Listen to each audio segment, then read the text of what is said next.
What's up, everybody? Welcome back to another episode of the FilmBros podcast. I'm your host, JP. This is my co-host, Josh. What's up? And we're back again to bring you guys a review. The Barbarian. This process might seem overwhelming, but with a little practice, it can soon become a pleasurable experience. This is perfectly natural. So, spoiler free, before we get into the full spoiler review, I find it to be a good movie. I highly recommend you go check it out before you hear this review. Go ahead and get your own opinion, then come back and listen to the review. In my opinion, it's worth a watch. Josh, spoiler free. What do you think? I don't think. Yeah, no, we're gonna have to get into spoilers, I think. But would you recommend the watch? Yes, go watch it. Stop what you're doing if you're listening to this. Go watch it and then come back and listen for our 2 cents. Mm-hmm. But I'm gonna count to 3. 1, 2, 3. It's spoiler time. We're cutting into spoiler territory now. We're gonna go ahead and get started. Yeah. For everybody that already knows, go ahead and hit us at Spotify, Apple Podcasts, and we're also on YouTube. All our episodes in their entirety are there. So go ahead and leave a comment, leave your thoughts. Any movies that you want us to review, go ahead and leave it there. But jumping right into it, let's get it. We're reviewing Barbarian, the new one, 2022, just released. I think it came out last month. Rotten Tomatoes score is at a 92%. Audience score is at a 70%. Seems like fairly a good chunk of people like the movie. A lot of critics like the movie for sure. We got Georgina Campbell as Tess, Bill Skarsgård as Keith. Everybody who knows Bill Skarsgård, that's the clown from It. And Justin Long, AJ, my boy's back in the cinemas. He came back from Jeepers Creepers. I think that was the last movie. I think he came out in a couple more, but they weren't as, I think, relatively known. I need to watch some more Justin Long movies. I like him as an actor. Directed by Zach Greger. He doesn't have a lot of IMDb. He has TV shows. One, I believe, the beginning of his career, one movie called Miss March. His TV shows is New Boys and The Gang of Self Sucks. Never heard of them. Never seen any of those. So he's a fairly new director. And so the fact that he was able to really wow me with this movie, that it was crazy. What are your thoughts on the movie? Man, I don't know. This movie was tough to watch. Not saying that it's not bad or anything, but holy shit, man. This movie is fucked up. Before we continue, though, I think we should tell them that it's going to be a little R-rated talk. A lot happens in this movie. Oh, very explicit content? Yeah, that's what I'm Very explicit movie for a very explicit show. Let's get it. Everybody already knows we don't hold back. Let's go. Yeah, but really good movie. Definitely not what I was expecting. I thought it was gonna be psychological horror, if I'm being for real. But it ended up being so much worse. There's some psychological horror in there, I'll tell you. There was. There was, but it isn't the premise of the movie. I thought it was gonna go one direction and then it just nosedived into another whole nother idea. But it was a good movie. I give it a 8 out of 10. Really good. 9 out of 10. My bad. It was really good.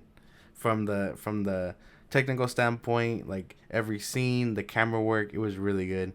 Down to the actors, again, good to see. What was his name? The dude from Jeepers Creepers. Justin Long. Yeah, good to see him back in a horror movie role. It was really good. Oh yeah. I mean, this movie, in my opinion, I feel like it had a lot of elements, a lot of different styles mashed into one. That's why I thought this director himself kind of like took the filmmaking to a different level with this one. It was weird because the camera work was crazy.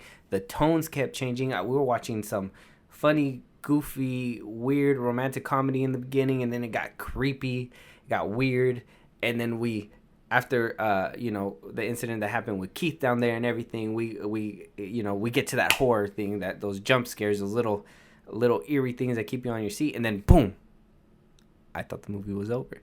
And then it goes into a totally different tone where it's all happy, you know, Justin Long is out there driving down the road happy, all this stuff, blah blah blah blah blah, and you know, then he gets hit with this massive lawsuit. It's kind of like a little Me Too subplot, in my opinion. It was, you know, women's rights and everything.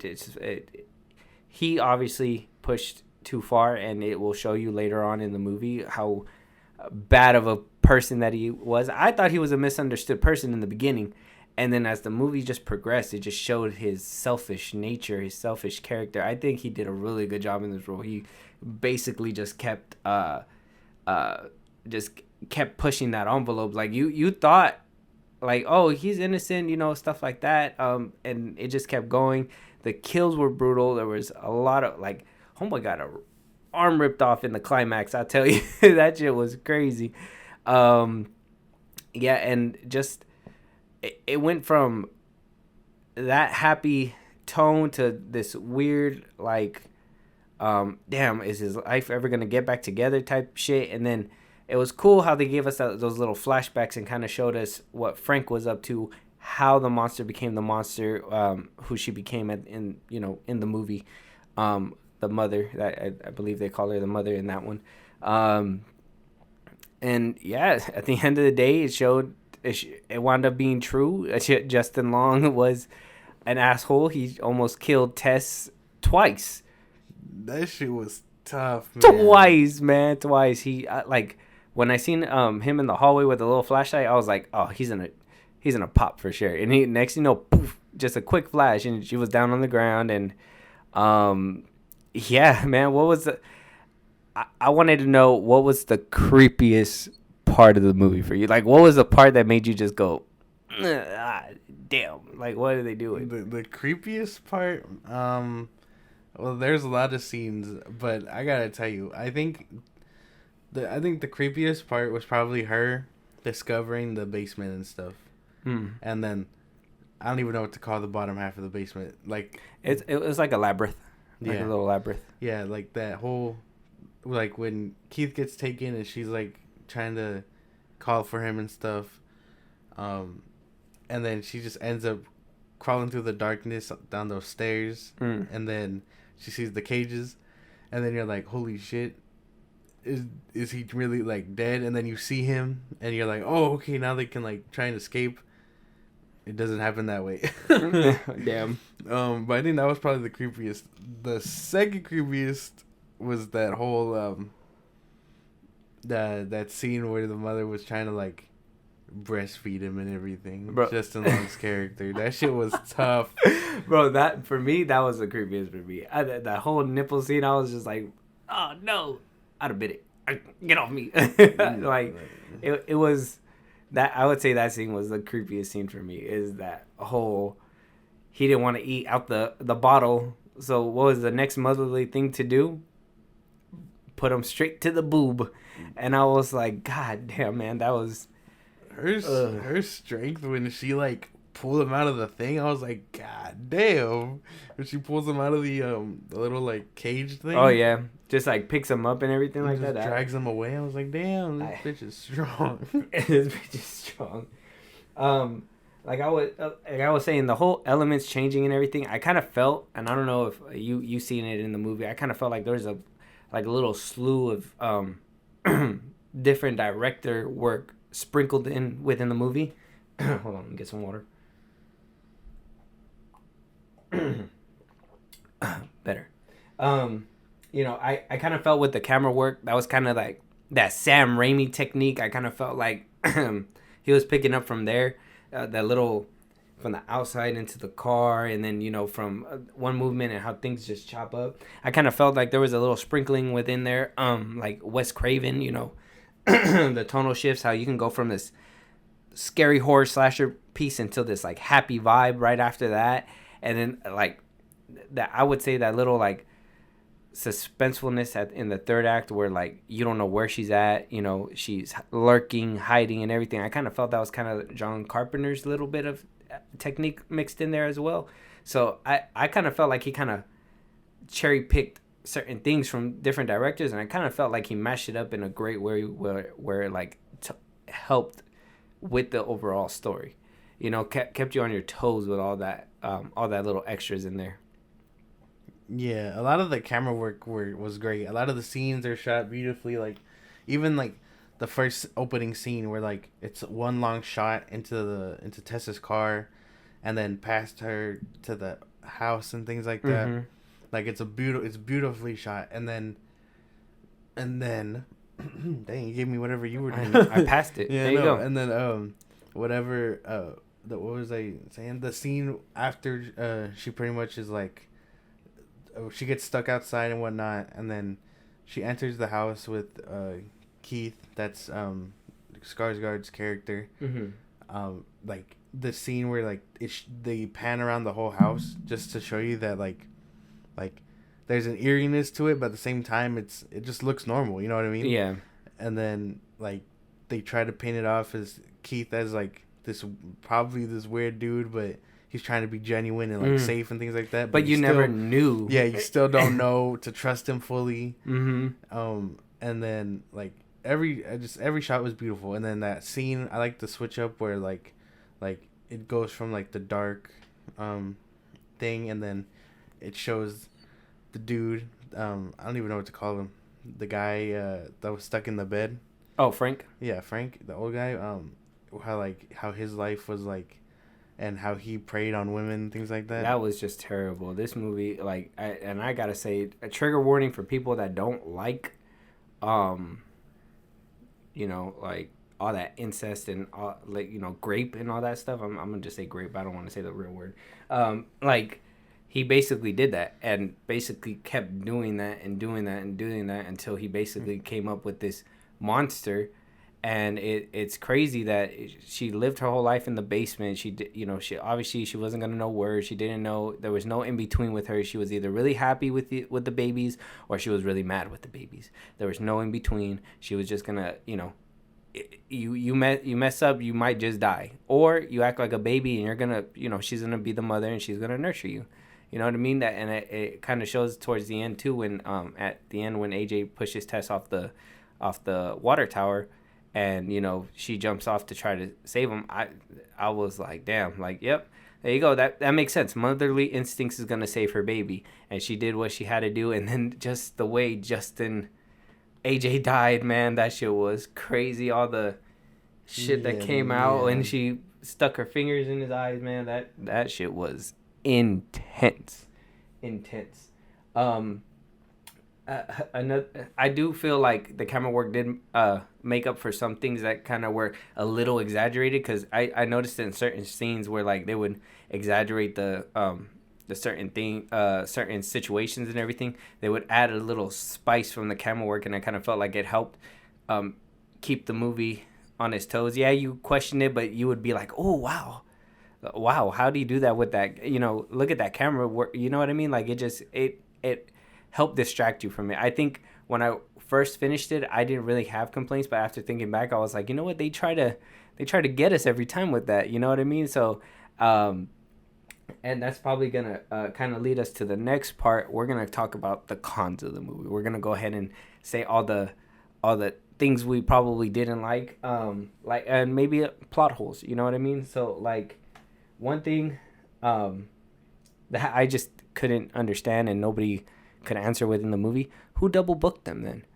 It was AJ's house, but who did that? The realtor didn't know nothing about it. AJ didn't even know anybody was in his house, which was kind of weird for me too, because when he pulled up, he acted like there wasn't a truck in the front of the lawn, like, in clothes was still there and everything. So that was kind of a head scratcher for me. I was kind of like, well, I mean, yeah, nobody's helping out, but why?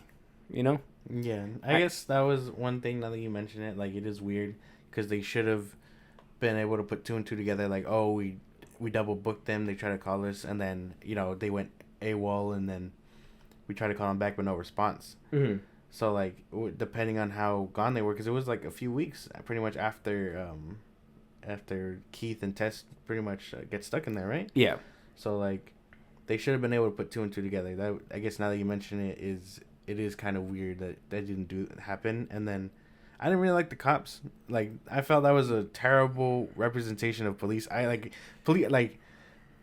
political views aside, there's certain expectations you would expect cops in a horror movie to make, and these cops just felt lazily written, I think. Yeah, I was kind of, for the movie's sake, I was in the moment, I was thinking, maybe that's why they put it in Detroit, because they were like, oh, Detroit has so much crime, like I understood maybe no squad cars able to respond right then and there, but a little bit of urgency would have helped make the movie go a little bit smooth for me. Like I said, I don't know if the Detroit thing was their cop out to be like, well, they're too busy.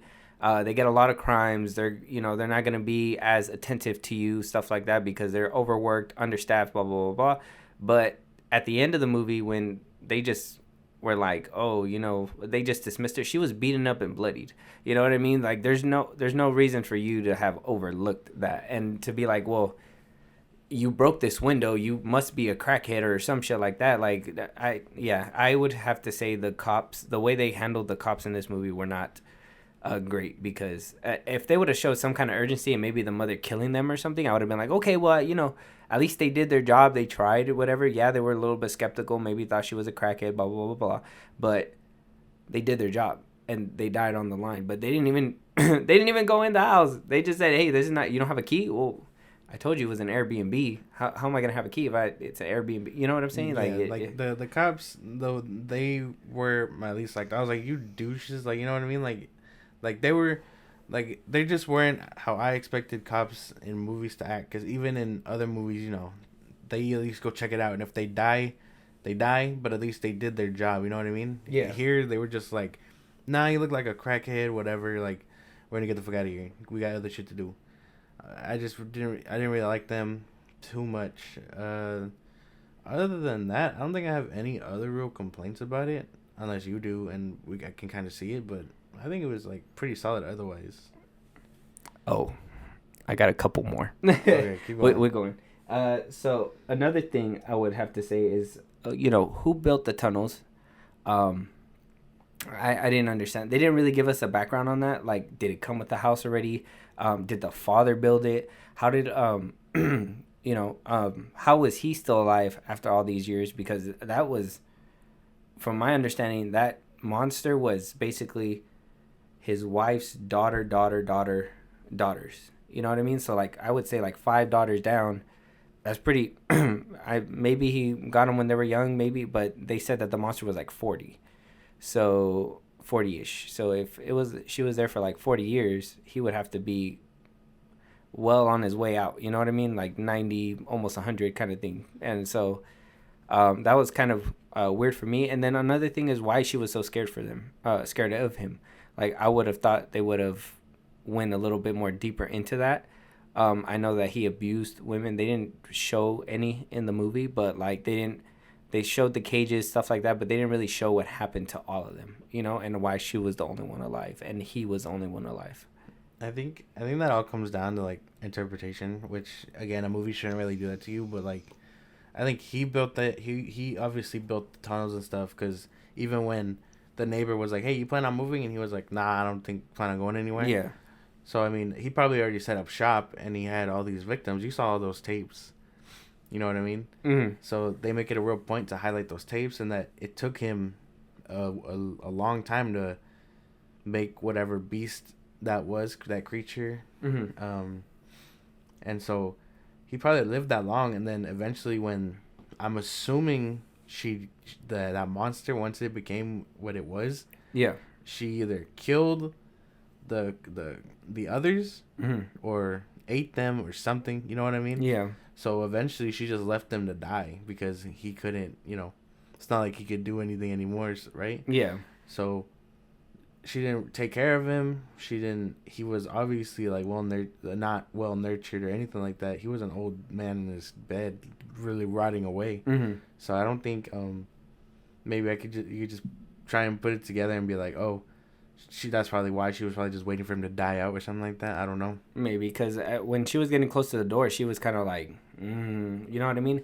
And it kind of made me think like, oh, he's probably still kicking and still kind of like an asshole. Or maybe he's like this big, the father figure that is overprotective of her and, was going to do something about it, which he was overprotective, because when he was saying like, oh, cops are going to be coming, stuff like that, blah, blah, blah. he he I thought he was gonna go and be like, well, I'm gonna do you in because I still have some steam left in me, and I didn't want people to know about it. But then he wound up doing it to himself, and that showed me that he was doing it for selfish reasons, because if cops were coming, he wasn't gonna be alive to see judgment. You know what I mean? Like, that was his thing. He was already running away. There was no way, you know what I mean? Even if the cops were to come and search that whole place top to bottom, they were probably gonna be like, you know, he's old as fuck anyway. You know what I mean? Yeah.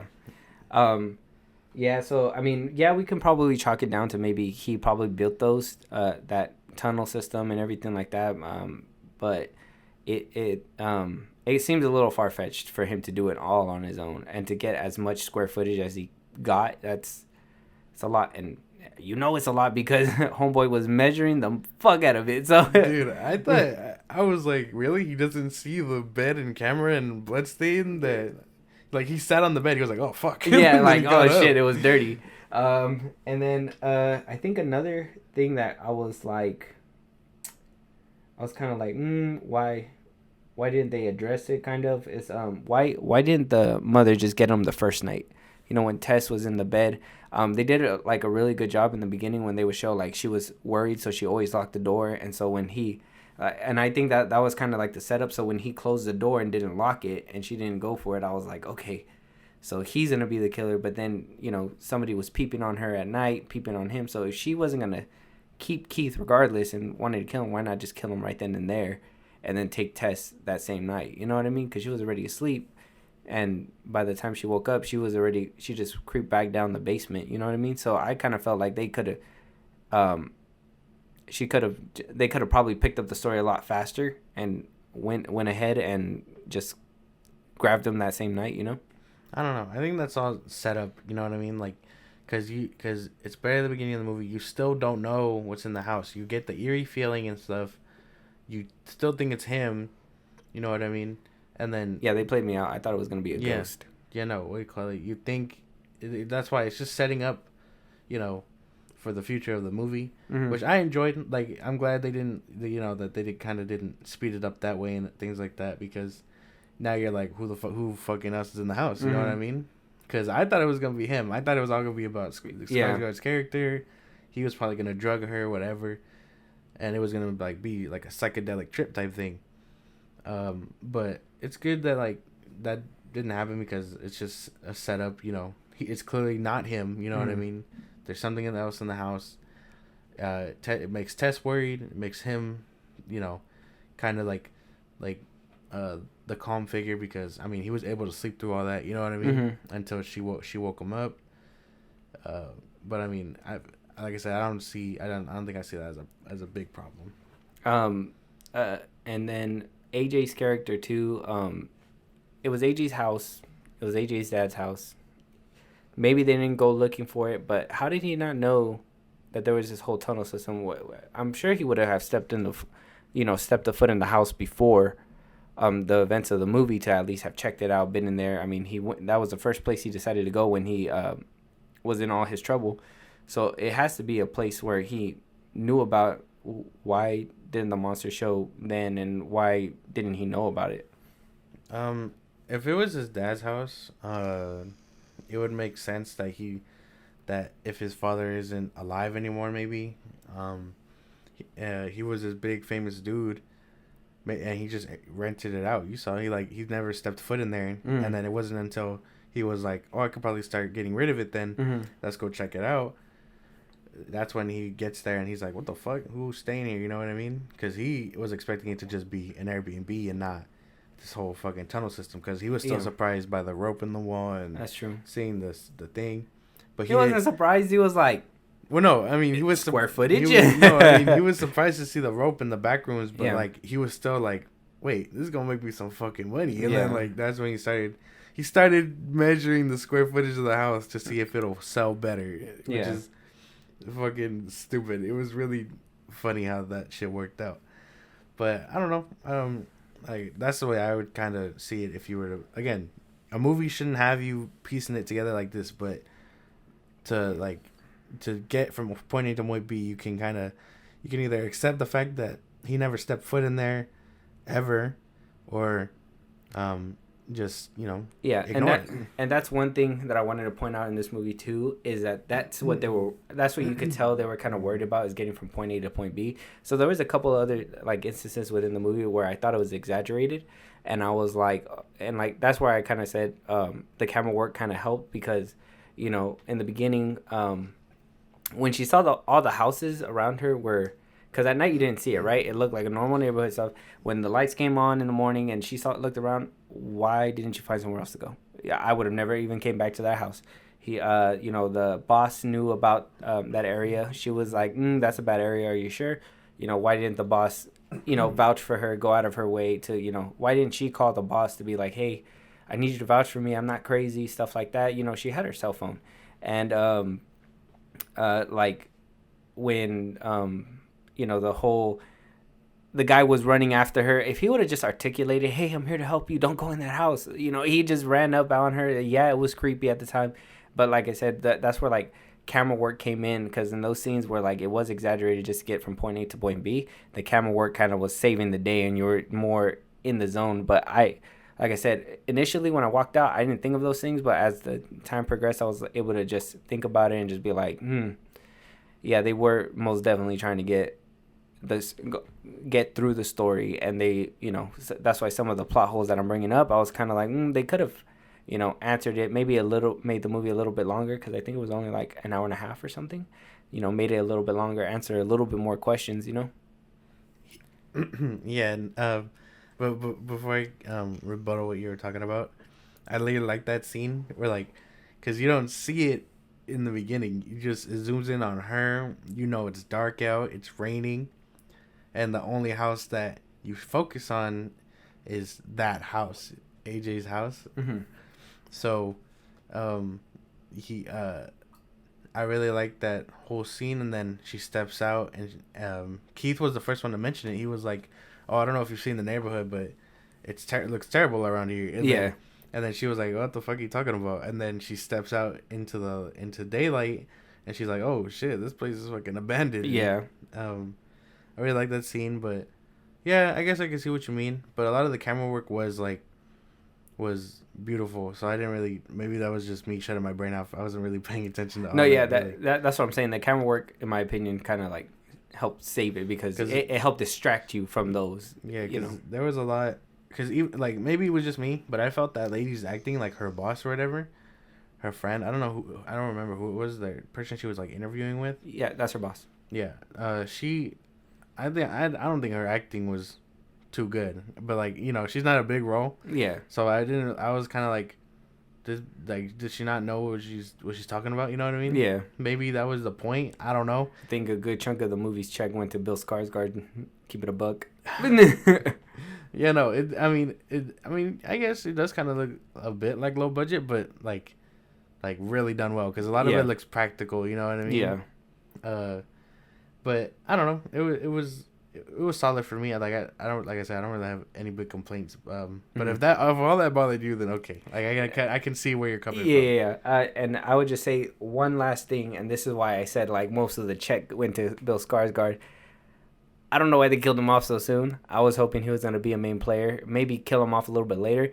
I know they probably had to show dominance, but in my opinion, I don't think that he was kicking up as much fuss as AJ was. I think Keith was more scared and stuff like that. Yes, of course. But the way she just attacked him and killed him and knew like he wasn't going to be the one she wanted to deal with. But AJ, he was fighting, the part when she tried to breastfeed him and he was pushing back and running away and hiding and stuff like that. Like I would have thought immediately she would have just been like, this one's too aggressive, he's fighting back way too much, I'm done. I thought after the refusal of the bottle it was going to be a wrap for him, but that was one thing for me. I wish they would have kept Keith a little bit longer, because showing how much patience she had for AJ, I didn't understand why she didn't have it for Keith. I don't know. I when he said that she bit him, I was kind of like, oh, maybe she was just trying to eat him. You know what I mean? Yeah. That's what my initial thought was after everything. It would make sense, because I guess if like, oh, he's not. Well, okay. Yeah. Now that I'm trying to think about it, yeah, because if she was trying to eat him, why would she smash his fucking brains in like she did?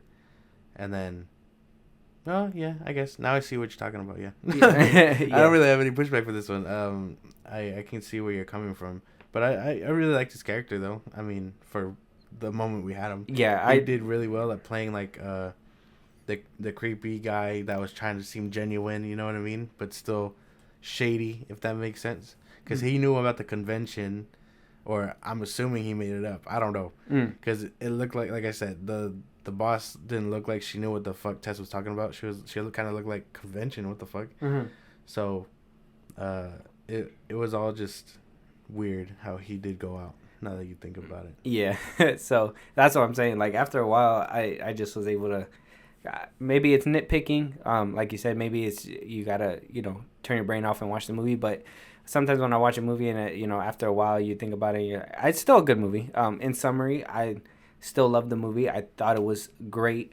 In the moment, the way they try to get you from point A to point B, even if they had to exaggerate it, and even like how you said you had to turn your brain off just a little bit, it was a great movie. I loved it. Even with the little bit of plot holes, maybe in a world where we have sequels and stuff like that today, we'll probably get a sequel and they'll probably dive deeper, right? I would think so, because there's I know this movie probably doesn't need a sequel the way it ended, but like I want to know what was in those cages. I'm assuming it was just all the women and stuff. I would think so, but what if it well, now that I'm trying to process it properly, what if that's where they kept the baby boys and stuff? You know what I mean? Could be. The women reproduced, but again, 50-50 chance, woman or male. You know what I mean? Exactly. So, they either save the males, to reproduce and then get rid of them, because you would have to get them of age to reproduce again, unless he was doing all the breeding. The Frank. Yeah, he was. Okay, and then you'd have to. I'm assuming they either killed the baby males immediately to feed to the beast. Yeah. Or they just got rid of them. But not all of them had to be women. You know what I mean? Yeah, and that's what I'm saying.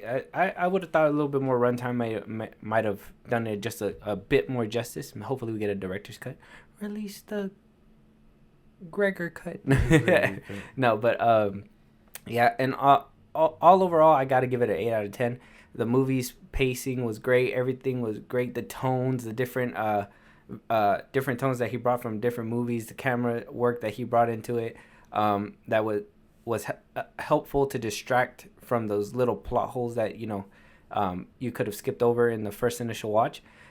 I got 8 out of 10. And I, after having the conversation now and being able to pick at it just a little bit, what is your overall now? Overall, it doesn't. I don't think it changes. It's still a 9 to me. The camera work, the characters and things like that, it was really done well. It was, I don't really have any big complaints. The kills were good. What I thought was kind of funny was the scene where he throws Tess off the water tower or whatever, and you see the camera angles upward and it's facing them. Tess falls, and then you just see the woman die for her. Yeah, I thought that was kind of funny. I was like, whoa, it looked funny to me. Yeah, but the rest of the movie, I think it's pretty solid. It does really well with balancing tones. First it had me scared, and then it had me feel. By the time Keith dies, I was like, oh shit! Don't tell me that's the end. And then it shows AJ, and you're like, oh shit, and then he's funny, he gets his point across. He's a funny character until shit gets real. I think he just does well overall. So it's still a 9 to me. Still a 9. All right. Well, with that being said, questions for y'all. Did you guys watch The Barbarian yet? Are you guys still skeptical? Hopefully our review helped you out. Go give it a watch. Solid movie. If you guys want to give us your feedback, go ahead and add us on Twitter at FilmBros Podcast, and we're also on YouTube. Go ahead and leave us a comment there. FilmBros Podcast on YouTube. Anything you want to tell the people before we go? No, just see you guys in the next one. Yeah, and don't forget to follow, subscribe. Yeah, do all that. Yeah. All right, y'all. Till the next review. Late. See you.